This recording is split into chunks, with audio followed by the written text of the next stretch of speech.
Assalamualaikum anak soleh dan soleha. Kembali lagi dengan Pak Amli pada pelajaran IPA dengan materi jenis-jenis cermin. Pak Amli, kenapa kita bahas jenis-jenis cermin Pak Amli? Kan minggu lalu kita bahas tentang cahaya. Iya, jadi anak-anak Pak Amli semuanya, ingat nggak materi tentang sifat-sifat cahaya yang minggu lalu? Sifat-sifat yang kelima, yaitu cahaya dapat dipantulkan. Ayo, siapa lagi yang masih ingat? Pemantulan cahaya dapat terjadi dengan pemantulan cahaya secara teratur dan pemantulan baur. Nah, jadi cermin merupakan benda yang dapat memantulkan cahaya secara teratur. Nah, karena apa? Karena cermin itu benda yang memiliki permukaan yang licin sehingga dia dapat memantulkan cahaya secara teratur. Nah, kali ini kita akan membahas jenis-jenis cermin.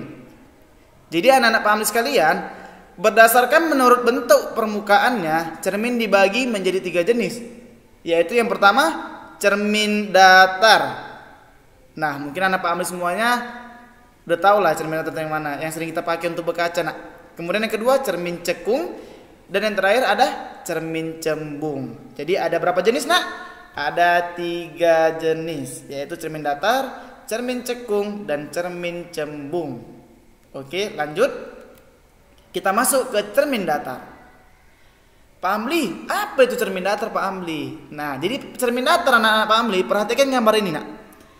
Cermin yang ada di rumah anak-anak sekalian, yang anak-anak sekalian pakai untuk berkaca, Nak.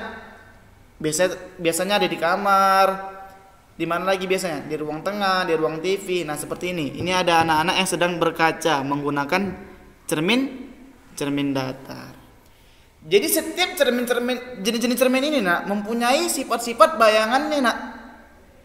Apa saja sifat-sifat bayangannya Pak Amli? Oke, kita lihat sifat-sifat bayangan pada cermin datar.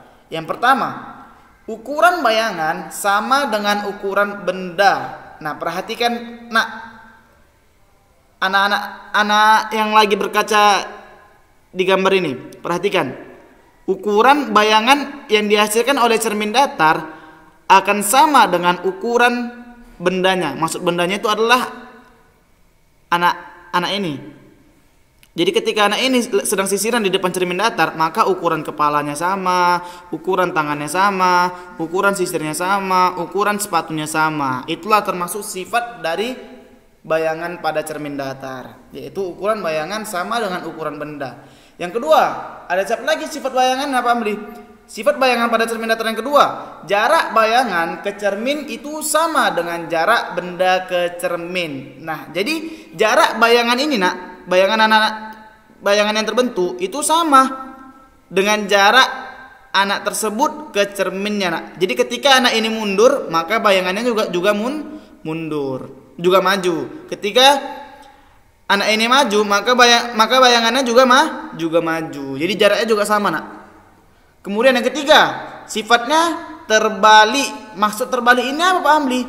Tangan kiri akan menjadi tangan kanan bayangan. Contohnya, perhatikan anak-anak Pak Amli semuanya. Pada bayangan yang dihasilkan oleh cermin datar yang ini, yang memegang sisir itu tangan sebelah mana, Nak? Tangan sebelah kiri. Nah, sementara hasilnya nyatanya anak ini hanya mengangkat tangan sebelah kanan. Jadi ketika anak ini berkaca mengangkat sisir menggunakan tangan sebelah kanan, maka bayangan yang terbentuk akan mengangkat itu tangan sebelah kiri, Nak. Nah, maka tadi itu sifat bayangan pada cermin datar itu adalah terbalik. Paham, Nak? Nah, kemudian ketika anak ini mengangkat kaki kanan, maka bayangan yang terbentuk kaki kiri yang terangkat, bukan kaki kanan. Kemudian ketika anak ini bergerak ke kanan, maka bayangan tersebut bergerak ke kiri. Paham anak Pak Amli semua? Iya, jadi sifat cermin datar yang ketiga adalah terbalik.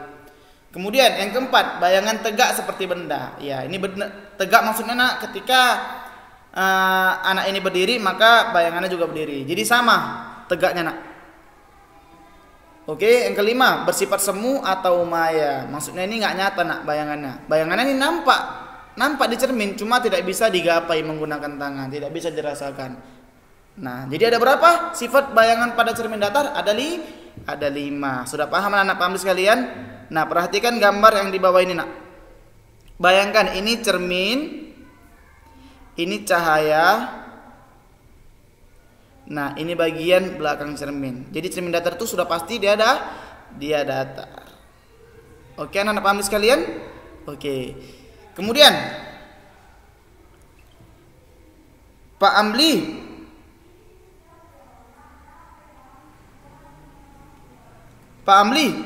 kenapa Pak Amli kita bisa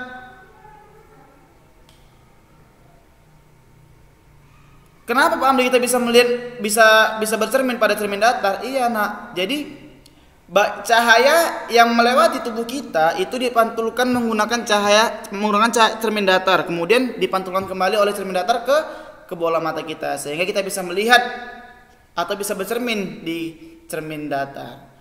Oke, lanjut ke cermin yang kedua. Jenis cermin yang kedua yaitu adalah cermin cekung. Nah, cermin cekung juga sama, Nak. Juga mempunyai sifat-sifat bayangan pada cermin cekung. Nah, perhatikan. Ini gambar cermin cekung, Nak. Cermin cekung dia agak menjorok ke dalam, Nak. Agak menjorok ke dalam. Ini cahayanya, ini permukaannya, ini belakang cermin cekung. Dia agak menjorok ke dalam. Ini cahayanya.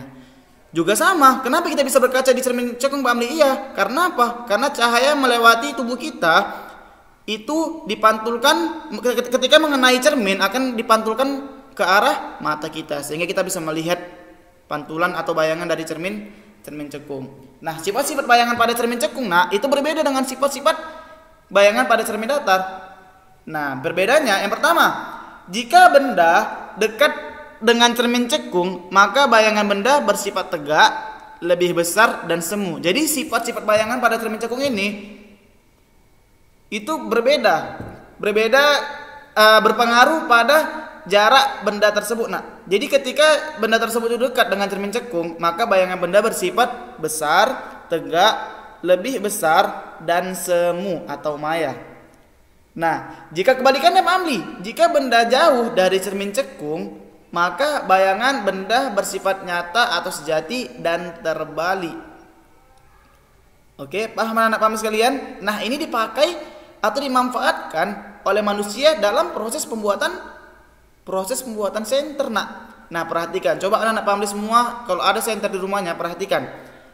Ada nggak cermin yang di dalam senter yang di dekat lampunya, Nak, dekat bola lampunya itu biasanya ada di sekelilingi oleh cermin cekung, agak menjorok di cerminnya. Nah, itu cermin cekung.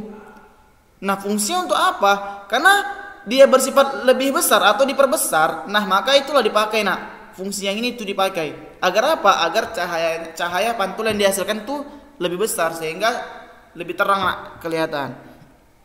Paham anak-anak sekalian untuk cermin cekung? Oke, alhamdulillah. Kita lanjut ke jenis cermin yang terakhir, yaitu cermin cembung. Perhatikan, Nak, ini kebalikan dari cermin cekung. Kalau dia cermin cekung tadi dia agak menjorok ke dalam. Kalau dia cermin cembung dia menjorok ke depan. Nah, perhatikan, ini permukaan cermin cembungnya. Nah, ini bagian belakang cermin. Dia menjorok ke depan, Nak. Ini cahayanya. Juga sama, kenapa kita bisa melihat bayangan pada cermin cembung, Pak Amli? Iya, ketika cahaya melewati benda, maka cahaya tersebut dan mengenai cermin cembung, maka cermin cembung tersebut akan memantulkan cahaya ke mata kita, sehingga kita bisa melihatnya, Nak. Sifat-sifat bayangan pada cermin cembung yaitu bersifat maya. Apa itu maya, Pak Amli? Iya, kita bisa lihat, cuma nggak bisa digapai. Kemudian bersifat tegak. Kemudian bersifat lebih kecil daripada benda sesungguhnya. Nah, karena sifat yang ketiga ini lebih kecil daripada benda sesungguhnya, maka cermin cembung ini sering dipakai, Nak. Sering dipakai untuk